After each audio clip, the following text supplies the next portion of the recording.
When the remedy is made by hand or in a traditional pharmacy, there's an element of love that is put in there. That element of love is the succussion, the hand succussion, or in India, handmade remedies, or at least they're following something where they're doing something. And there's an intention, and there's trituration, and there's succussion. And I said, I can't believe that it can work the same way. It's like a copy, a photocopy of a thing, but not the original. And it said that it also feels that you're not going to get the same reaction to a remedy that's made on a machine versus one that's made in a reputable homeopathic pharmacy or handmade. I would love to hear about your journey of treating Maya, because you started in 2013. So can you tell us a little bit about your journey with treating her? Because it sounds like that was a powerful learning experience for you. Yes, so I first saw Maya. I think she was 20. And, when I first saw her, she was... Today's guest is homeopath Deborah Olenev. Now, to really get the most out of today's episode, I highly recommend listening to last week's episode with Vivek Patella, who talks about his book, Healing Her Light, where he tells the story of his 32-year-old daughter's recovery from autism, as well as many other chronic diseases, and getting her off all pharmaceutical medication using various natural therapies, but most importantly, using homeopathy. Now, the homeopath that he has been working with since 2013 is Deborah Olenev. And what I really admire about Deborah, and also what amazes me about our profession as homeopaths, is that we really can never run out of options for our clients. We have so many different remedies, so many different types of prescribing, and we can adjust our dosing very easily. And what Deborah did when her classical training wasn't quite getting her the results that she wanted, she tried some different things and really started thinking out of the box. Now, she started using room dosing, pillow dosing, and pocket dosing with Vivek's daughter, Maya, and had some really amazing results. And in this episode, she also shares quite a few success stories that she has had with using this type of dosing. Now, this is a really fascinating episode. I am really excited to start trying this type of dosing for my own clients who are very sensitive. If you would like to learn more about Deborah or book a consultation with her, visit homeopathyforhealth.net. Thank you for listening. Enjoy the episode. Welcome to the Homeopathy Hangout podcast, where we discuss all things homeopathy from around the world. And now our mum and your host, Eugenie Kruger. Hello, homies, and welcome back to Homeopathy Hangout, where today we get to have a chat with Deborah Olenev. Welcome to the show, Deborah. Thank you. Thank you very much. I'm so happy to have been invited. Thank you. Oh, it's a huge pleasure. I'll repeat my story. I had a chat with Vivek a month ago, but his episode is actually only going to come out a week before yours. So I've been waiting to interview you so we can release your episodes one after the other, because of course we're going to be chatting about the work that you do with autism and Vivek's book, Healing Her Light. And it was such a funny story because a friend of mine lives in a small town down south here in Western Australia, and she lives in the same town as Vivek's daughter, Maya, which the book is about, her sister. And so she messaged me and she's like, Eugenie, there's this lady that I've met whose dad has used this homeopath who uses these room pillow and pocket doses to help with her healing. And I'm like, who are these people? I need to talk to them. So it is really wonderful to have you on the podcast, and I can't wait to pick your brains a bit about all the things that you've done with Maya. But we have this tradition on the podcast where we ask our guests how they were first introduced to homeopathy. So I would love to hear your story, because I know you've been doing this for a little while. Okay. Well, I was born and raised in Tehran, Iran, and somehow I ended up in New York.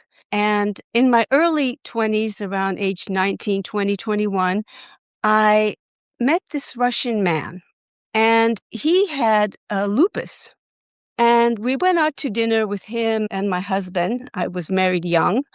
And he told me about homeopathy. And I thought, wow, that's super interesting.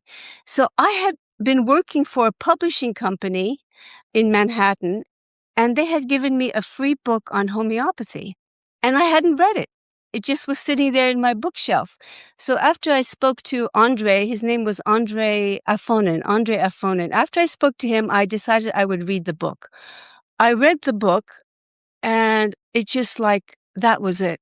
That was such a transformative moment for me. I said, I thought I had discovered the Holy Grail. the Holy Grail. Yeah, I thought I had discovered the Holy Grail. And so I got very, very excited about it. I started to tell everybody I knew about it. So then I got in touch with Homeopathic Educational Services, Dana Ullman's bookstore in California. And I got his catalog. And quite interestingly, the first book I read was The Organon of Medicine. I think it was the Dunham's translation. And then I read Kent's Lectures on Homeopathic Philosophy.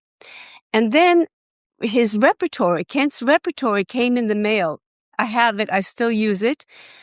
Gigantic book. And I said to myself, what the hell do you think you're doing? It's so overwhelming. And I said, how am I ever going to learn this? But I undertook to learn that. And then I got Kent's Materia Medica, and I started to study that. I got Borucki's Materia Medica, started to study that. And then somehow I got on the mailing lists of homeopathic organizations. Maybe Dana Ullman passed my name across to people. So this was, what I'm talking about at this point is 1982, 1983. So this is a long time ago. So then I started to attend the homeopathic lectures and conferences that were coming to New York City, because I was living in New York at that time. And Roger Morrison was teaching a year-long Materia Medica course. So he lives in California. He was flying to New York and teaching a course. And so it would be, I think, every 5 weeks. So I took his course and I actually typed out the notes. So his book, I think his desktop guide, I have the whole book typed out that I typed out. Yeah, I typed that out from the notes from the class. Wow. I did not need to buy the book because I had it.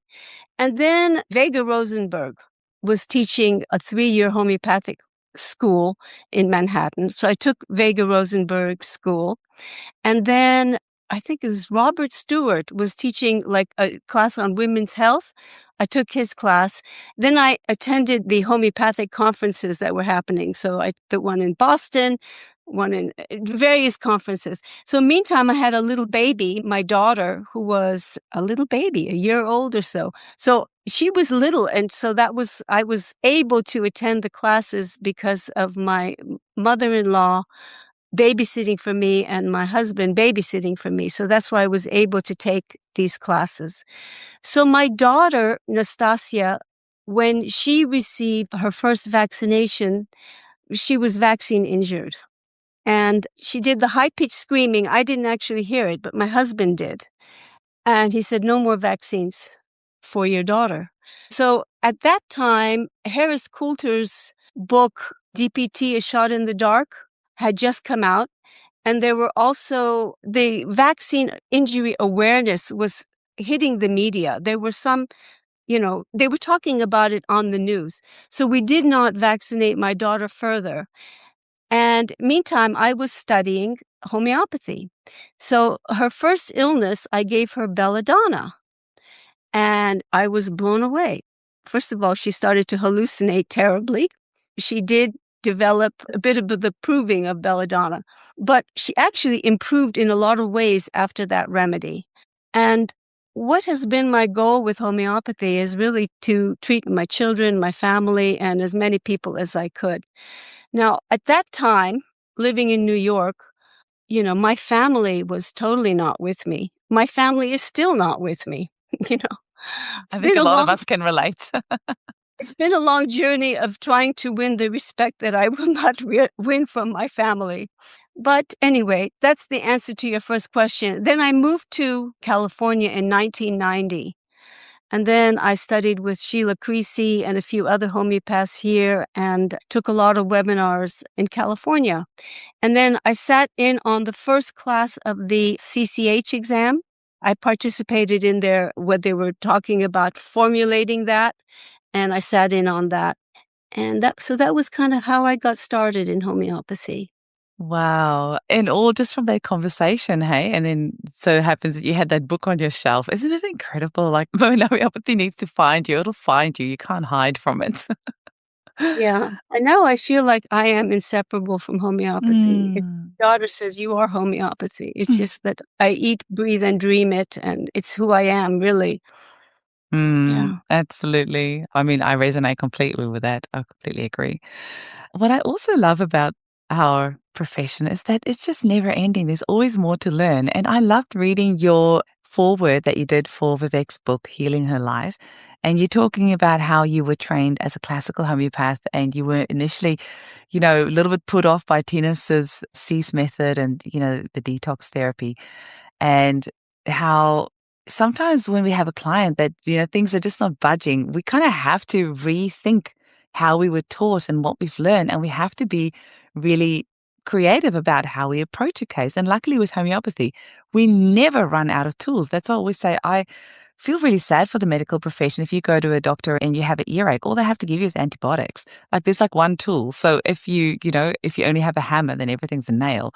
Whereas with us, we have got never ending remedies. We can change our potencies. We can do so many different methods. But I would love to hear also about your journey of treating Maya, because you started in 2013. So for our listeners, go grab a copy of Healing Her Light on Amazon. But can you Yeah. tell us a little bit about your journey with treating her? Because it sounds like that was a powerful learning experience for you. Yes, so I first saw Maya. I think she was 20, and now she's in my office in Mountain View, California. Later, they moved to Hawaii. But, when I first saw her, her skin was really in very, very bad shape. So we were focusing on, well, as I say in the book, I didn't even ask her about vaccine injury at that time. I didn't realize the extent of what was going on with her health. So I did treat her with remedies like graphites, and then she did very, very well with arsenicum album and other remedies. And then we kind of, lost touch a little bit, or the treatments were sporadic. And then again, a few years ago, 2 or 3 years ago, Vivek got back in touch with me, and we started again with trying to use classical homeopathy. In the meantime, what had happened with Maya was that she was given, because she was having headaches, I guess a creative doctor thought, oh, okay, well, I'll treat that headache by giving her bupivacaine injections into her brain. And basically, this caused, I think it's like a tumor or some sort of a thing. I didn't, basically some sort of was going on with her brain following that injection. So I worked with Vivek, and he realized that so many of her illnesses he could actually date them, that she did not have OCD prior to having been given progesterone. And that she didn't have her tardive dyskinesia prior to her having received this other medication. So he and I were going through, and we were trying to link what medications caused which of her unusual symptoms. And then what we did was we did a C-style clearing, but we didn't do it in the traditional Tina Smith's way of, 30C twice a week and da. The reason we didn't is because I'm an intuitive. So I test remedies by talking to people. If you hold a remedy for me, it doesn't matter if you're 6,000 or 20,000 miles away, I can detect whether that remedy is the right potency or whatever. And my health center is called Atman Health Center. The reason for that is because Atman is, in the Sanskrit, is the indwelling God. It's the self. So I meditate every day. That's a top priority. That's so that I can have that connection with my Atman. And so my Atman and I partner. So when we're testing remedies for Maya, it would tell me so we don't have to waste time with another potency. If the correct one was the 30C, we'll just go there. And then I never gave her those remedies orally. She never took the remedies orally. So we did them all via pocket dose. So she would hold the remedy in her pocket for a certain amount of time. So very, very, very non-invasive. So she would hold it, I don't know, a minute, 2 minutes, however long she was very sensitive. So she could tell whether it was too long. So we tried to clear the remedies that way. And then we did that for a while. And then all of us felt that we want to go back now to the traditional, homeopathic remedies. So then the focus was on the tumor, or whatever was going on with her head, which I believe was a tumor. So we gave her conium maculatum. And that really has done a lot of good so that part is not in the book because that came after. So the book, I think we were working on the book last year and he wanted to get it out fast. So there's a lot that isn't in the book. So we worked with conium maculatum, and then we've been working subsequent to that with stramonium to help with the OCD. And that's kind of where we are right now with Maya. And again, she's not taking any oral doses. It's all pocket doses for Maya. Oh, that's incredible. And can you tell a bit about the room doses as well? Because I think, did you have them just in the room? I'd like to actually, I'm going to tell you why. I'm going to give you about 6 or 7 examples of room doses, pocket doses, and pillow doses so that you can understand my reasoning why we did this. So this man is in London. He's originally an Indian gentleman. He went to a Catholic school when he was young. He's now in his 70s. In his 20s, he did something or he didn't do something when he was drunk. And he doesn't know to this day whether he did it or whether he didn't. But for 40 to 50 years, he's been carrying guilt in his mind that he cannot get rid of this guilt. So he is on 4 psychiatric medicines, plus medications for heart disease, plus medications for cholesterol, diabetes, everything. So he's basically on 10 different medications. So I felt I don't want to give him a single dose because there's just too many variables at play. So I started him off with Kale bromatum. I think it was a 200C or 1M dose, room dose. I just keep it next to you in the room where you're sitting. And we've been doing the follow-ups once a month. And he was getting progressively better and better and better. And then after about 3-4 months, we moved him to Natrum muriaticum, 1M, and then eventually up to the 10M, all room doses. He has not been willing to let go of his Western meds because he's very afraid. But all of his physical health problems are gone. He has a little bit, he calls it OCD, but the dwelling on the past, the inability to move on beyond that is still there.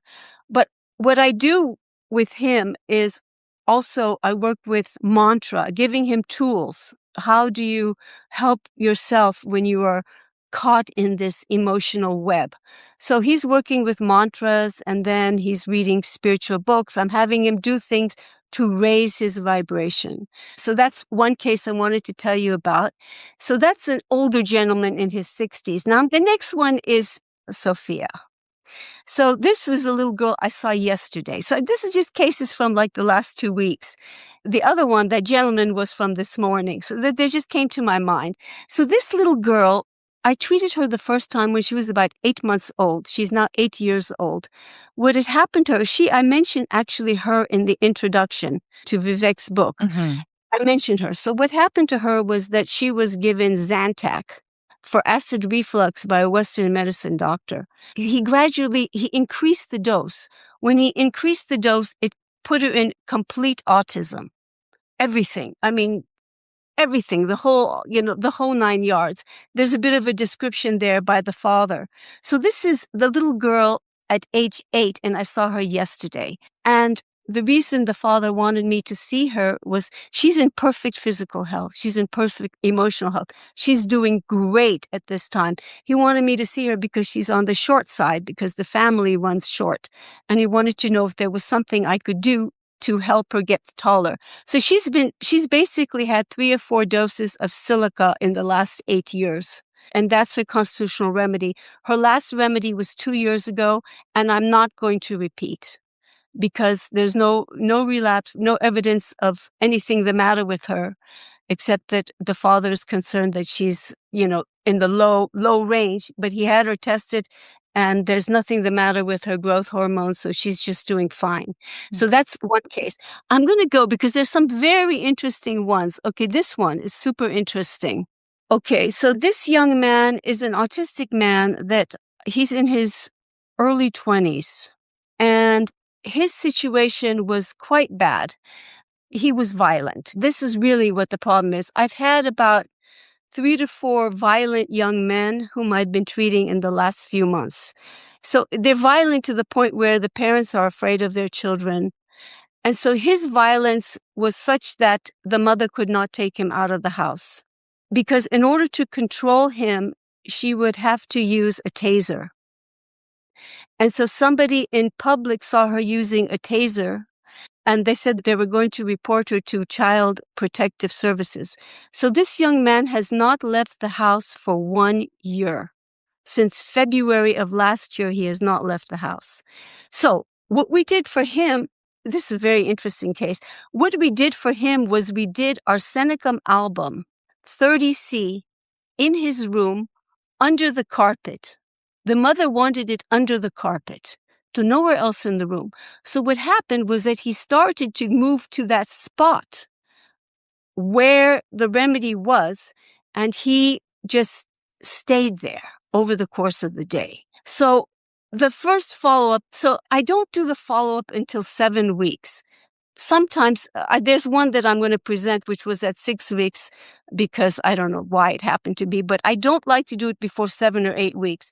The way I organize things with my charts when I do a follow-up is I make a chart, and there's 5 categories: better, same, worse or aggravated, old, and new. So 5 categories. Everything has to fit in one of those 5 categories. So here at the 7th week follow-up, the last 2 weeks, he only hit himself once versus 3 to 4 times a week. I think the only reason he did it is that I turned the Rife machine on, and that irritated him. Little by little, he has gotten calmer and happier. On Friday and Saturday, he went into the pool for the first time in months. He went for a car ride a few times with my husband. Okay, when he goes in, anyway, it goes on and on. The seborrheic dermatitis on his hand and arm are getting better. Impulsive violence, there is none of it. Just this last Saturday, okay, I'm just skipping around because there's a lot. He has lost some weight. So he's on drugs where his weight has been causing his weight to go up. And then he craves tomatoes. He was eating like this much tomatoes in a day. That has calmed down. Now, what he was doing, now this is the part of this case which is absolutely fascinating.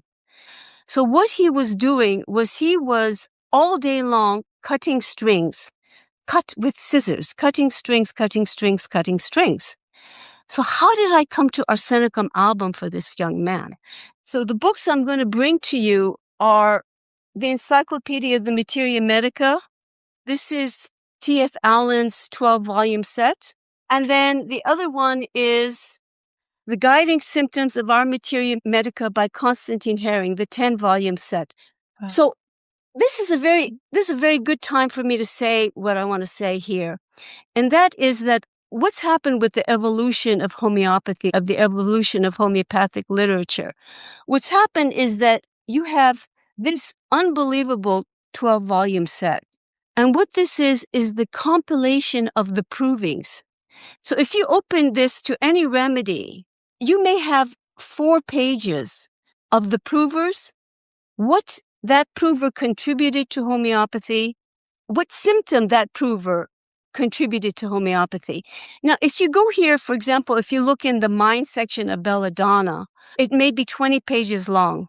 Then comes Herring's Guiding Symptoms. And so what he does is he takes this, a lot of the stuff in here, and then he adds his own wisdom and cases from that era. And so this is it's a little bit different. You're not going to get the same stuff in here. In some of the remedies, this is way, way better. In some, this is way, way better. I'm going to say a little bit more, and then I'm going to come back to this man and how I came to his remedy, because it's totally fascinating. Then you have Clark's Dictionary, which is 3 volumes. So he's taken this information and he's reduced it to 3 volumes. From there, you get Boriki, you get Fatak, you get all these. And what have they done? They've reduced it a lot. So, for example, let's say you're going to go in Boriki and you may find under Belladonna 1 paragraph, maybe 2. I don't know. I haven't looked recently, but you're not going to find the 20 pages that you're going to find in here, or the 6 or 7 pages where it's been further reduced here. So what's happened is that we've lost. Homeopathy has lost by the continuous reduction of our literature to make it the pocketbook that you can just take to the bedside. But you've lost so much massive amount of information. You've lost the provings. You've lost just so much gold. So now I'm going to come back to this young man. So he's cutting. All day long he's cutting. Why is he cutting? So there's the delusion under Arsenicum album, and I don't remember which of the volumes it was in. And the delusion was that he is seeing, somebody goes into a room and he sees a man who is hung. And the man is telling him, cut me down from being hung. So he's supposed to cut him down, but he can't find scissors to cut that man down. So here this boy has this Arsenicum album delusion. Maybe he doesn't know he has the delusion, but he has the manifestation of the string or rope or whatever he's using, and he's cutting. So that's how I came to Arsenicum album for this man. Had I not had these books, I would not have come to Arsenicum album for this man. So he's just doing so much better. It's so incredible because it definitely, I wouldn't have thought about it as a remedy with such violence, because that's pretty extreme violence. So, you think of belladonna or stramonium or something like that, but arsenicum would not be in my top 10 for a remedy with that extent of violence, probably not even in my top 50. And his impulsive violence too. So he would be sitting at the dinner table with his family. Anyway, his mood swings got so much better, and sleep is so much better. She says, I see genuine smiles back. I miss that so much. And he's not hitting himself. He stopped hitting himself and he's smiling. So the mom had a camera where she could look in his room, what he was doing, head banging terribly. So he's doing so much better. So he started at the 30C under the carpet. Then after that 7th week point, we put the 200C under the carpet. Then 3 weeks later, 3 weeks ago, he had an overreaction. And then we said, let's take the remedy out of the room. And I haven't heard from the mom since about him. So he's doing well. So that, again, is a room dose given in a very unconventional way. Now, the other thing I want to say about this young man is he was taking approximately 50 supplements per day. So at the follow-up, what we did was we went through all of the supplements. So I have him hold the supplements because in the same way as I can test the remedy, I can test the supplements over distance. So he tested no or neutral to almost all of the supplements. At this point, I think the mom took him off of all of the supplements. He may be only on one. So that's his case. And I thought he was very interesting. I love hearing about cases because for our listeners, they're going to be listening to this and there'll be something that you will say about a case that they will really resonate with. And that might just be what they need to hear to think, okay, maybe it's time I finally go see a homeopath. Okay, now this is an interesting case. This is somebody, again, this was 6 weeks ago. So I spoke to the mom and the dad. This was just like 2 days ago. And the mom and the dad said, absolutely nothing happened. There was no response from the remedy. Now, I tell you, I hear that almost we all do. And it's like, really? Let's go over your old notes and just see. Yeah, so that's what happened there. And I had one case that I was very sad about this last week because the parents said there's nothing that happened and they canceled the follow-up. And that kind of broke my heart. And I said, no, I won't charge you. Just let's do no, that was it. So it didn't work. So this man is a 16-year-old teenager, so he's not quite a man yet. And he has a lot of severe problems, severe hyperactivity, etc., etc. So we'll start from the premise that absolutely nothing happened. And I think we have something like 25 symptoms that improved and 20 in the same category. So first of all, they reluctantly admitted that he's eating better. Maybe he's eating better portion sizes. He's not wolfing down and stuffing his food into his mouth like he was before. Nowadays, he eats a good meal and we take him out at night. He sleeps well, but he's hyper the next day. He is sleeping better. Bedwetting stopped. He's not constipated for the last 2 months. The extreme hyperactivity has reduced. Earlier, he could not contain himself in the room. Now he is sitting down. So that is major. Now it is not too much for him. He is at least able to go outside so that he is not exploding. And then, so the mom is homeschooling him, and he's able to sit down when I call him and do some work. He's able to focus for 30 minutes to 45 minutes or something. So that's pretty amazing. And this is somebody who said that there was no change, there right? was no improvement. We have this sort of stuff all the time. I wish there was a way to just get people to come for their follow-ups because, why do you think that is? I mean, I guess people, like, the changes often happen so gradually and people forget where they were 8 weeks ago. And because we take really good notes, we can remind you, well, you told me that he wasn't sleeping last time and now you're saying he's sleeping through the night. And then they'll go, oh yeah, I forgot about that. But also a lot of things that we know are signs of health improving, people don't realize. For example, if a client is sleeping better, we know that's one of the best things that can possibly happen because you're going to have like a snowball effect from that once the person is sleeping better if they weren't before. So they might not maybe put the same value or understand the impact of what that actually means for true health if a client is sleeping better. So I don't know. But every homeopath will say this, that clients will come back and say nothing has changed. And then you go through the notes and then so much has changed or improved. It's really true. I really don't know. I've been asking myself the same thing. It's a mystery. Okay. So his speech, when he's typing, he is saying the letters. He's at least mumbling something. So it may be that his speech did not improve. It made enough. So they're looking for their child to become conversational. If they're not conversational, they won't accept the little gains in between. That might be part of it. Hitting his head is no longer there. So the remedy I prescribed for him was tuberculinum bovinum 10M, 1 dose, in water. Traditional way of giving the remedy, in water, dissolved in water. So no pocket dose, no room dose, no pillow dose. And he was also taking about 25 to 30 supplements, which they stopped. And he's not getting angry so much. He's not so restless. He's responding well to reprimands and just a lot of good things. And then a lot of things didn't improve yet. So it's working. It's in process. So that's his case. I was actually going to ask you about because you just mentioned about one of the client who had the remedy, the arsenicum underneath the carpet. You mentioned that he might have gotten a bit agitated when she turned on the Rife machine. And I saw in the Healing Her Lights, Vivek also talks about the spooky Rife machine that he uses. Do you know much about Rife? Is it something that you recommend? Does it work well with homeopathy or? Well, let me answer that question. I actually asked ChatGPT the question the other day, because the mother of the child who took the arsenicum album, she has been making her own remedies. And so on MK something, machine.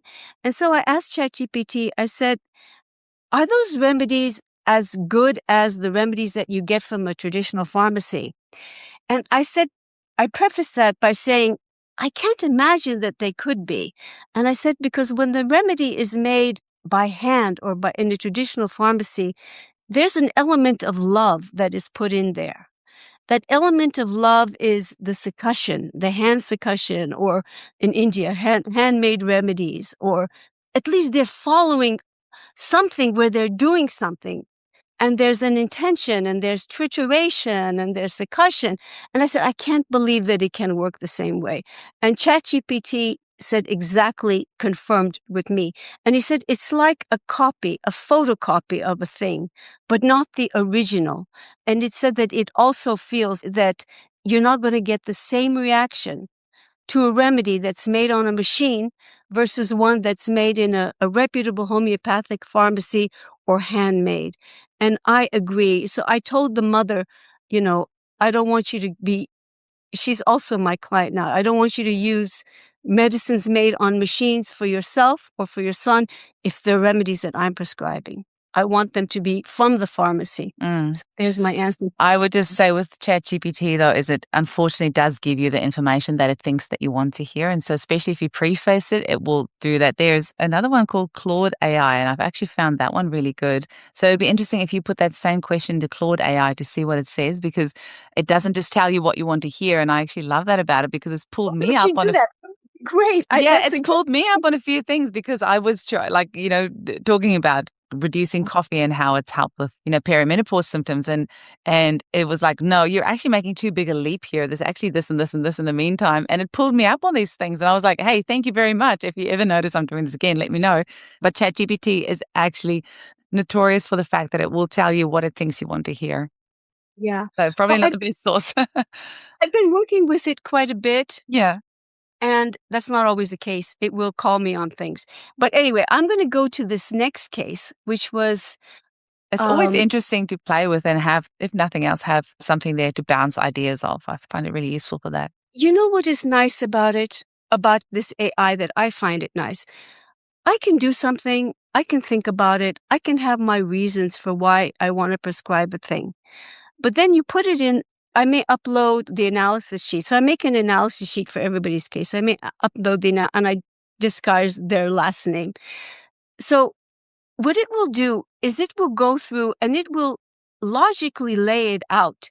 So I had that. I knew why I wanted to give the remedy. I always tell what remedy I want to give, but it will make a logical explanation that is so much better than any logical explanation I can give, because I am a human who is not quite that logical. And so it's very helpful. Now, this is another case I want to present. Is that all right if I just... Yeah, please go for it. So is that what you, like, even with the spooky, like where they're just transmitting a frequency, they're not necessarily giving a frequency-made remedy, you still feel the same, that it's not necessarily... I want somebody to come from a pharmacy if I'm prescribing it. Yeah. Okay. So this is a case of a young man in his 20s and another young man in his 20s. And the mother was terrified of her son because of his violence. She was very, very frightened. The father passed away during COVID, and she was in the house with she has another son also in the house, a neurotypical son. And they were afraid of him because of his behavior. And so it felt to me like it was an urgent situation. So what I prescribed for him was Metarhinum. He tested well to Metarhinum 200C, Metarhinum 1 day, and 1M, and Metarhinum 10M. So I said, let's put all three in the room. Let's do a room dose. So what we did was we did all three of them in the room for 20 minutes at night for 7 days, and then report to me in a week and in 2 weeks. So she did that. He was also having extreme ear pain. So I had her order Mercurius Vivus, and he took the Mercurius Vivus 200C. From my experience, Mercurius Vivus and Mercurius Sol are not identical. A lot of homeopaths, in some of the books, it will say they are identical. They are not identical. If I think somebody would need a Mercurius, I will have them buy both the Sol and the Vivus to test them to see which one would be better. So anyway, his earache went away with that Mercurius Sol, and he had a fantastic, unbelievable response to the Metarhinum 200C1M and 10M in his room. And he had the follow-up. So anyway, now it's all out of the room. He's doing well. He's got no more remedies in the room. Here is the follow-up. And so this is what the mom said. He is doing better. He is more calm. More of the days he is sleeping better. No biting. When mom says no, he handles it better and isn't being aggressive. He is waiting more.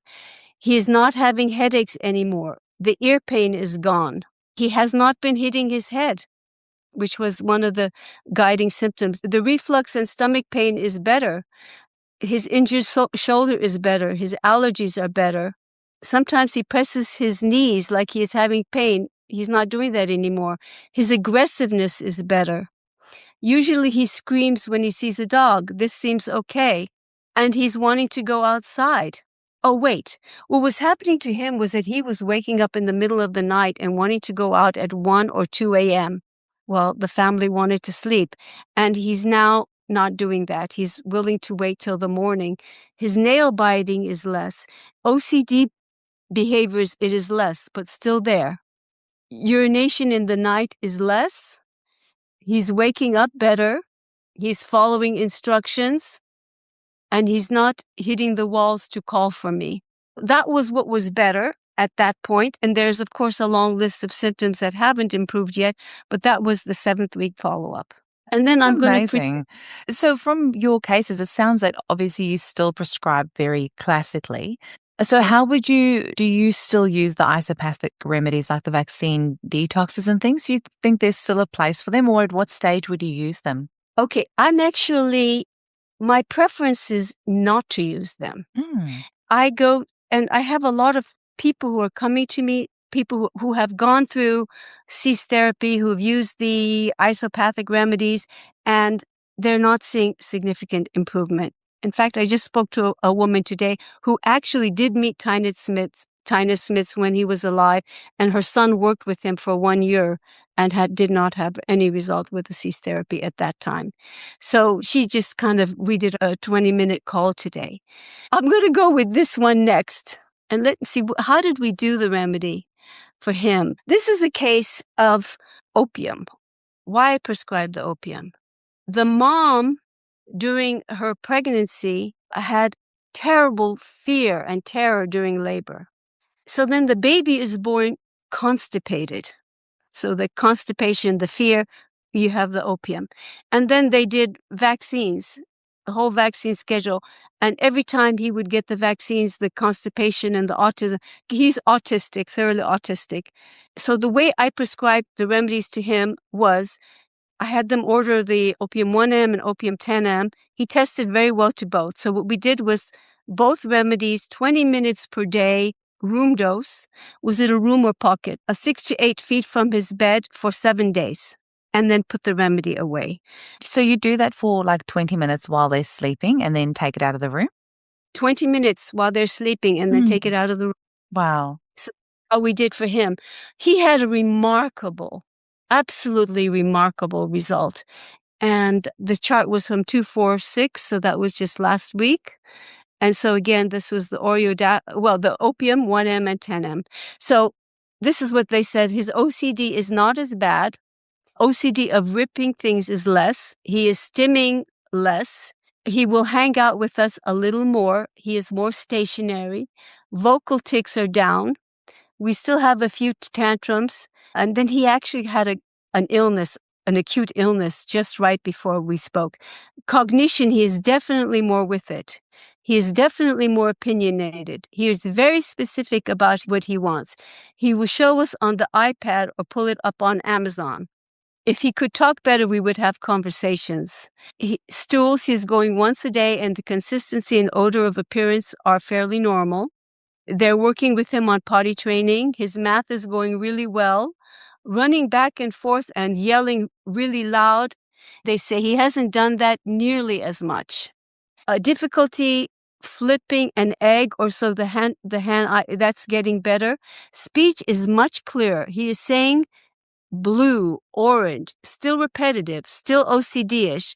I don't have to wonder what he said. He says open door coming. So he's saying words, he's saying them more clear. He will lean in for a hug. And then he used to sniff people. We haven't seen him sniff people for a while. Can't function without someone being with him all the time. That is 10 to 15% better. Now he is able to sleep on his own. He wasn't doing that before. Susceptibility to colds is returning. So he hadn't had a cold in a long, long time. So he caught a cold like about 4 days before the follow-up. And the morning of the follow-up, the mom gave him antimonium tart. Unfortunately.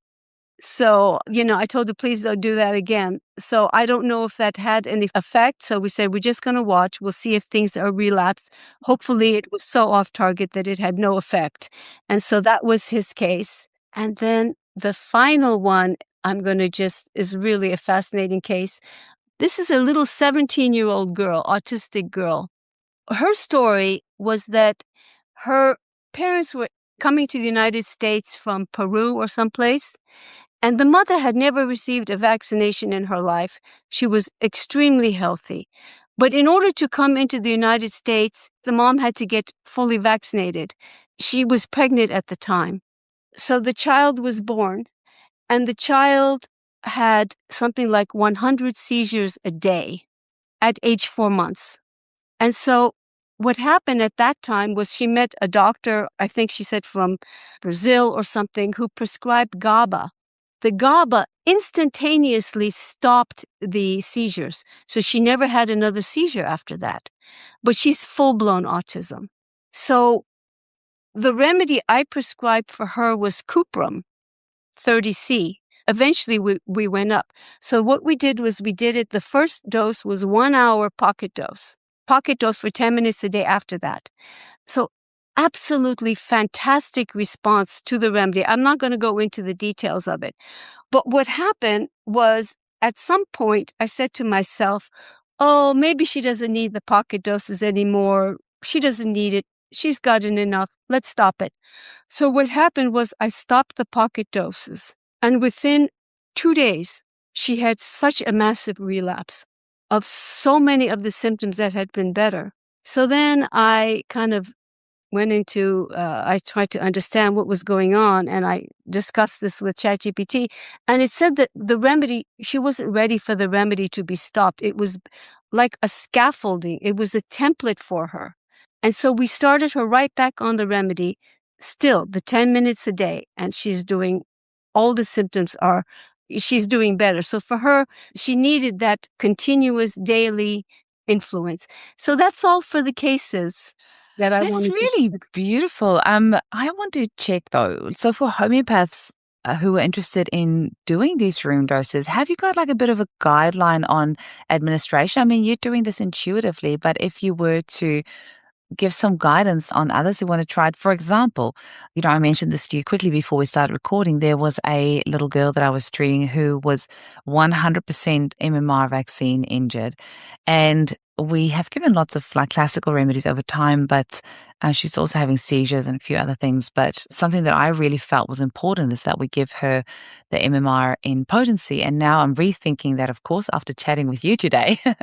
But we couldn't because every time we tried, she had a massive aggravation and it would take ages to get her back. So clearly that was not, a good thing to do, and really made me wondering about using that as a room dose, just MMR as a room dose. But then Yeah. I'm seeing now that clearly you don't even if the etiology is clear that, the mum had all of these vaccines and pregnancy and the child was born autistic with all these seizures, you mean you didn't even give the vaccine in potency and you're still getting improvements. So I'm rethinking a few things, that's for sure. So what I'm thinking with her is I would not treat the vaccine injury, honestly. I would treat the person. So I would look at remedies like Bufo, Mm, Cuprum, mm, treat the symptoms that are presenting, because ultimately we're treating the person and she's putting out, the symptoms, the seizures. mm, So that's the guiding symptom. So I think chasing the vaccine injury, the vaccines that causing it, which is really the cease approach, I think ultimately, I don't think it's the best way. mm, mm, I think it's something like really taking the case and seeing if it's something like, Buforana, which is mm. such a great remedy for seizures, and Cuprum, and looking at the seizure remedies, because we're not treating the injury, we're treating the person, and she's putting out the symptoms. Mm, mm.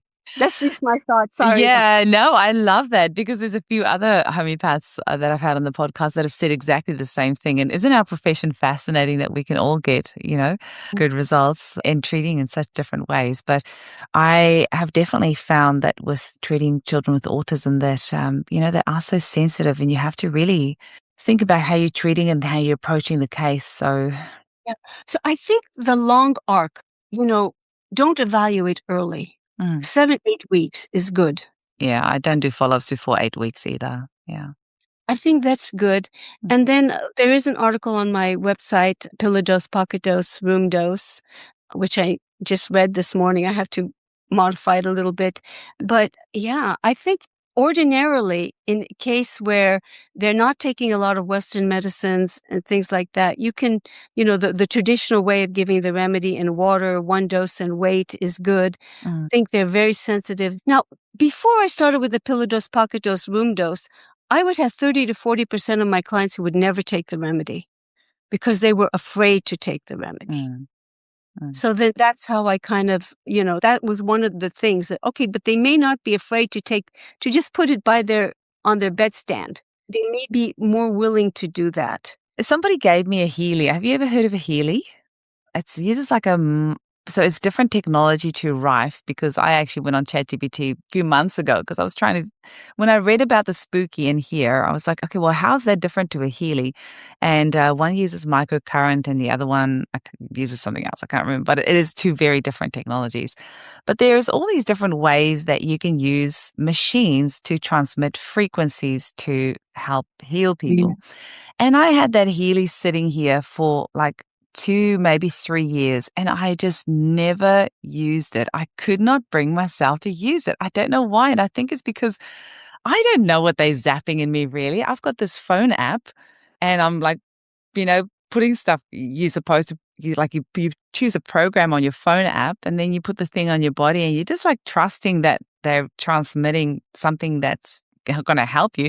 People claim miraculous results of it. So, I like to stay open-minded enough that if somebody tells me that they have done something that's really helped them, that I'm open-minded enough to go and give it a try. So I'm like, okay, well, don't just shut it down, investigate it. But intuitively, there was just something about it that just did not resonate with me. And then, with the Rife, I have a friend who had breast cancer. This was many years ago, and she was healed with Rife. And there's something about that really resonates with me. And I know that, he was killed under mysterious circumstances or died under mysterious circumstances. And I think there's a lot to be said for all these incredible technology like Tesla and all Nikola Tesla that developed all these things. And then they just all mysteriously die. And so I'm like, well, maybe there's something to this Rife.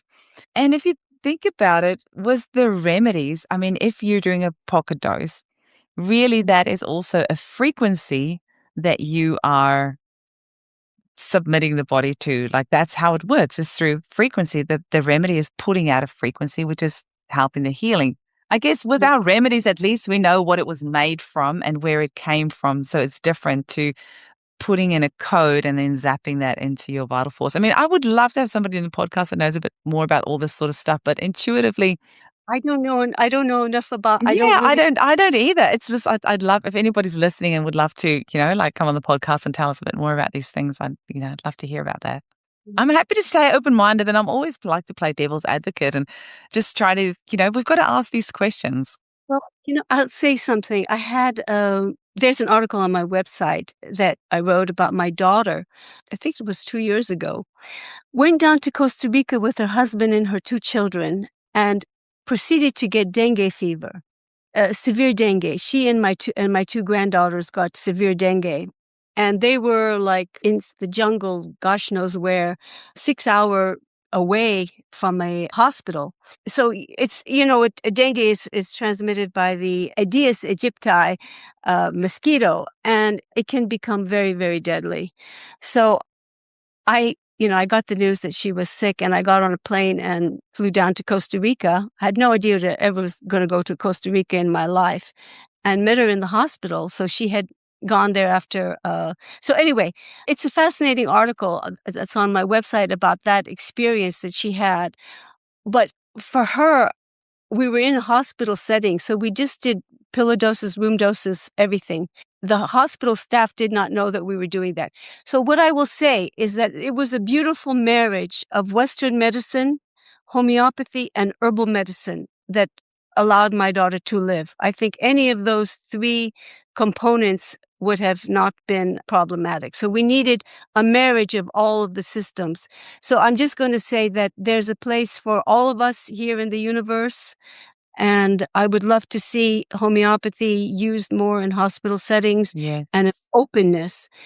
I could not agree more with that. Absolutely. There needs to be an integration because, they all have their place.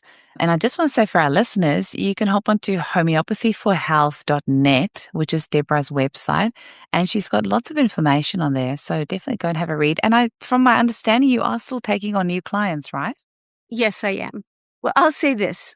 I'm now 68 years old. Oh. It's taken a long time to get good at what I do. If I stopped when I just got good at it, wouldn't that be a shame? So that's why I'm still taking on clients. Well, I heard there's this homeopath in New Zealand. She is 90 and still taking cases. Isn't that incredible? So you're still a spring chicken, Deborah. You've still got many years to go. And I hope to be like her. Oh, I really want to thank you for your time today and especially with sharing all these cases because it is really powerful listening to this and just being reminded of the incredible work that homeopathy can do. And thank you for being so brave and trying different things out so the rest of us can learn from you. Thank you so much. I so appreciate you gave me this time to share. Thank you. Thank you.